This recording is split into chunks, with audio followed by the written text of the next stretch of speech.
Good morning, Deirdre. Good morning, Tom. You're in the middle of a thunderstorm there. I am. I am. This is kind of a dead giveaway. If I asked you where this is, I imagine you know where this is. I think I know where that is, yes. Just north of here. But it's a beautiful photo. Do you know that picture was taken by the National Park Service and up in the Grand Canyon on the South Rim, and it was taken, I want to say, a few weeks ago when there was an incredible storm that came through.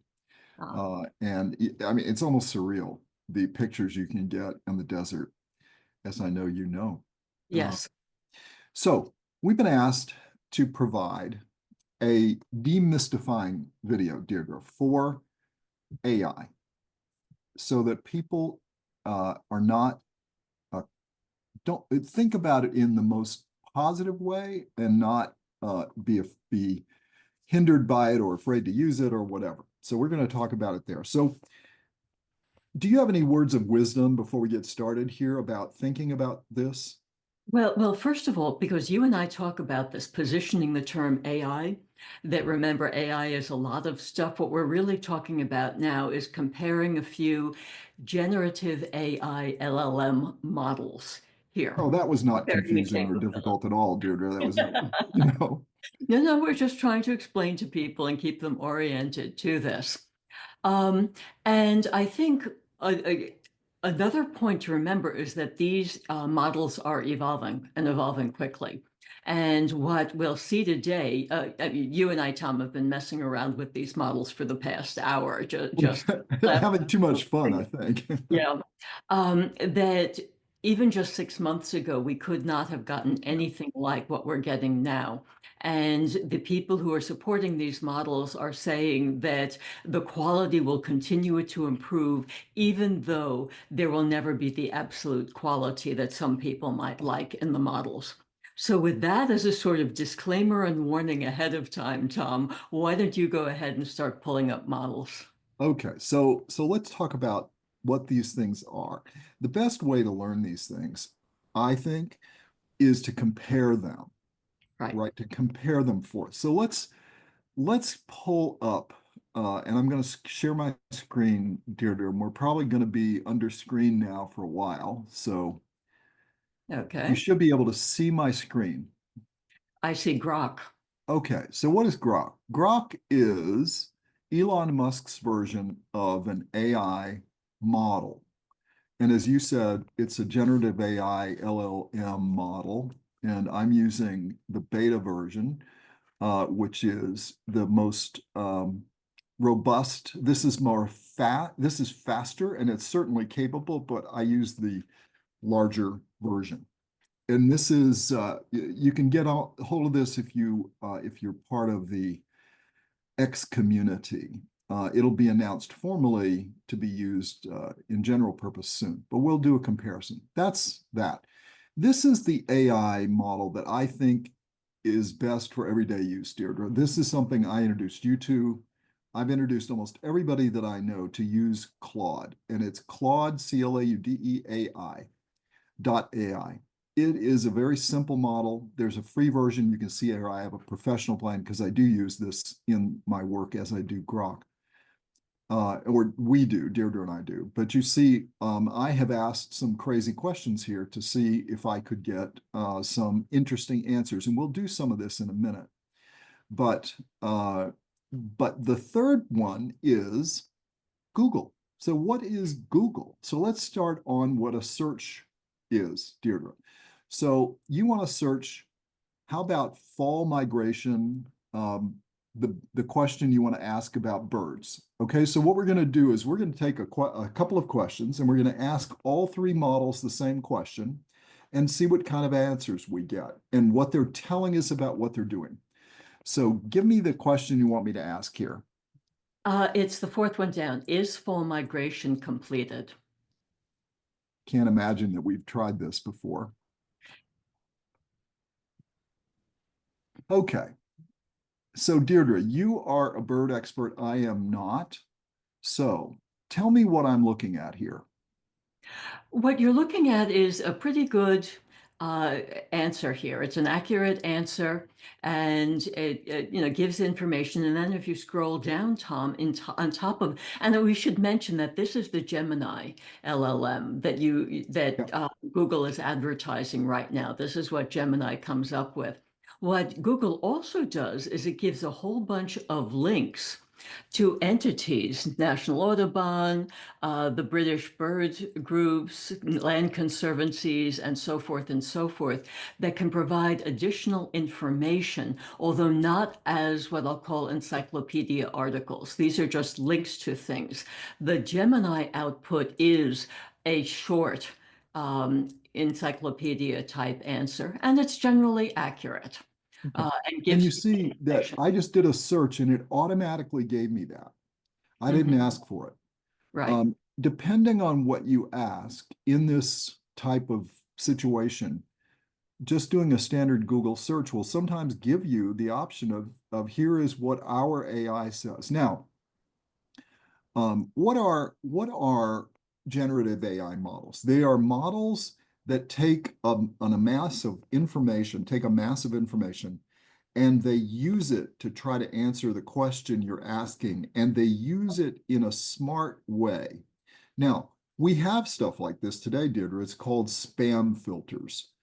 And spam filters they are a learning algorithm. They take and learn from what you're telling them is spam, or the fact that you don't mark it that it is not spam. And it learns over time that that looks like spam to me. Or if I see something like I sent you, because you and I were working on something yesterday, I sent you something that was just a URL and it popped up in your mail and said, look out for this. This may be spam, right? Right.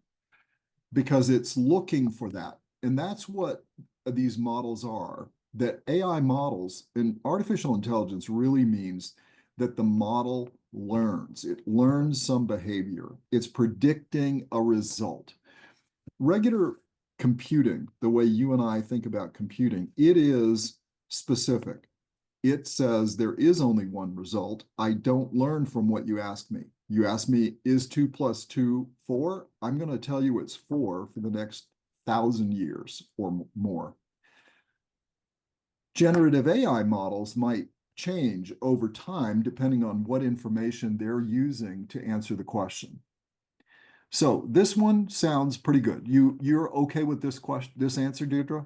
It's a decent answer, yes. It gives me a basic piece of information I want, that it's not completed, and some additional information about types of birds migrating at the time, like late migrators, varied timing, and so forth. It's a decent answer.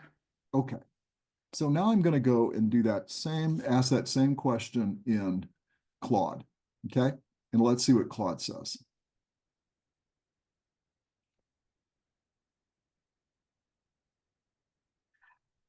A good basic answer, but then it also gives us the ability to ask about specific species. Now, one of the things that's interesting here, Tom, is that when you and I were messing around with Claude and this question previously, it did come up with a couple of bird names, but different bird names. It Mhm. included, instead of robins and yellow rump warblers, it had snow buntings, for example. Exactly. We'll ask about afterwards, that the answer changes each time you ask the same question.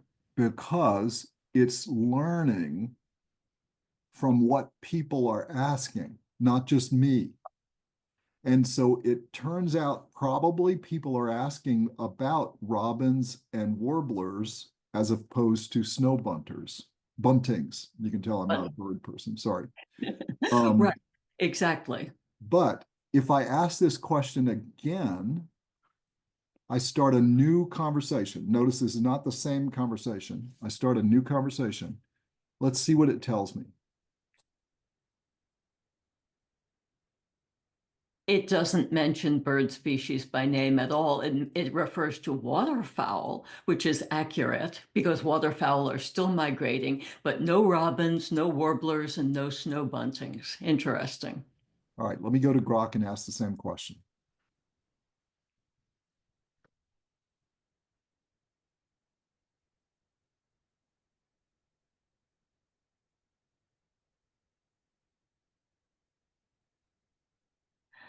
Now, this is interesting.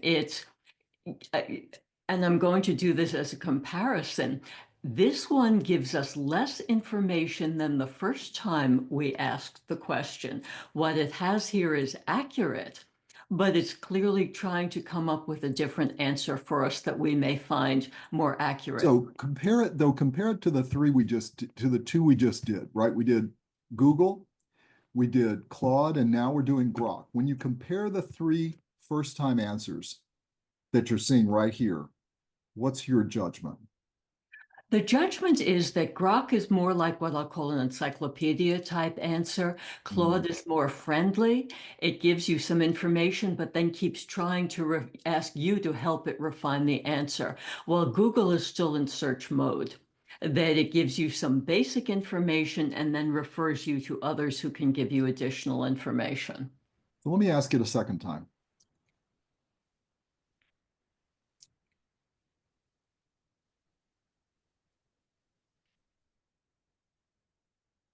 Mhm. It's a variation on what it said previously, Right, some little differences, but pretty much the same. right. Now, what this is telling you is that it's trying not to let itself get too far off the rails, right? Right. And that's how you check answers in an AI. So let's just ask, is 2 plus 2 4?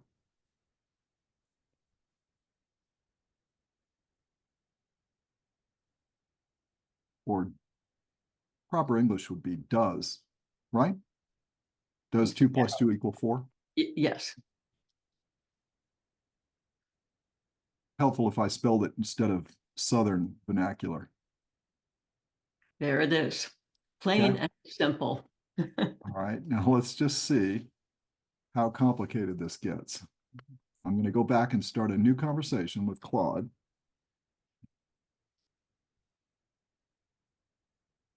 Not bad. Nothing complicated there.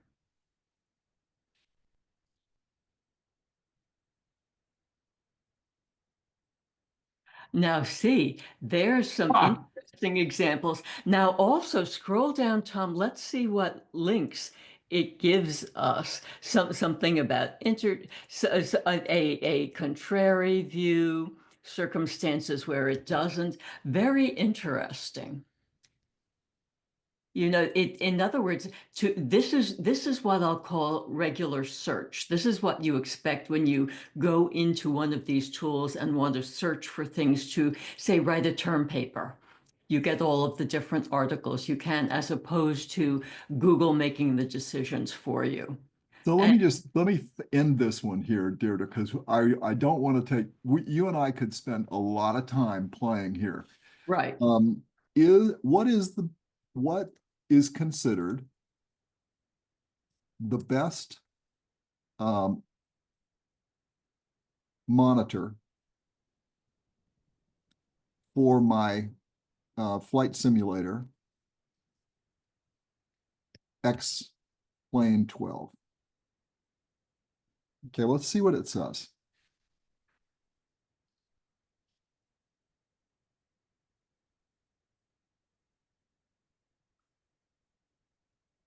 Lots of information there. Oh, yes. And those are probably the right considerations. By the way, this is exactly what I'm using. Uh-huh. That Not looks bad, like a huh? pretty darn good answer, yes. All right, so let's see what Claude does. And then what I want to do is I want to do one to show you how fun this can be. Okay. Okay. You say with a skeptical tone.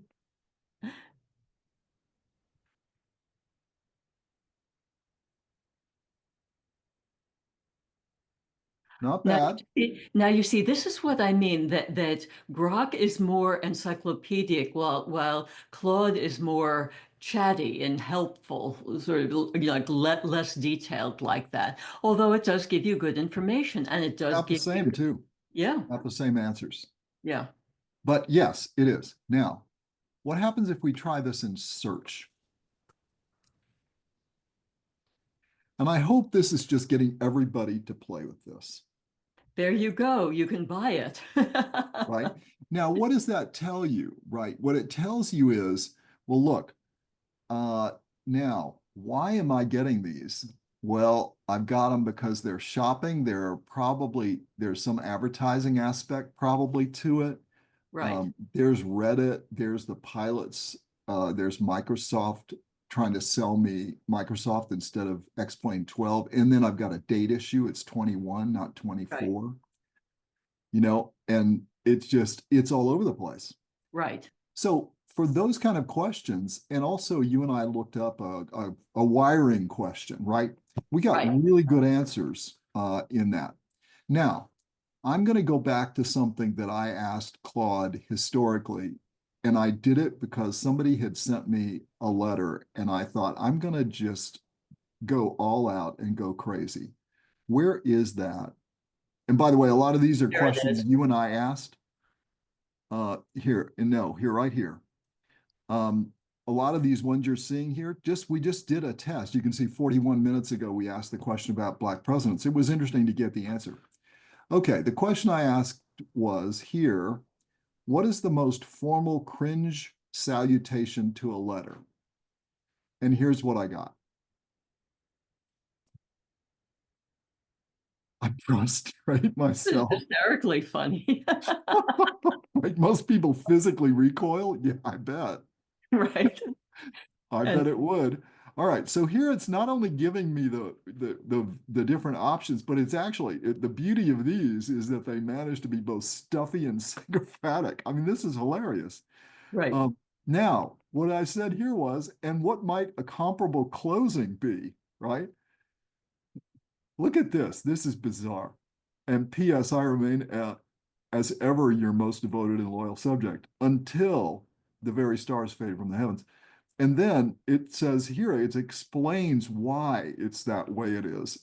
Right. And then it says you could also add a number of titles to your name, right? I mean, this is, and then I said, this is tremendous. Thank you. Now it says, most graciously do I receive your kind acknowledgement, right? Now, why is it doing this?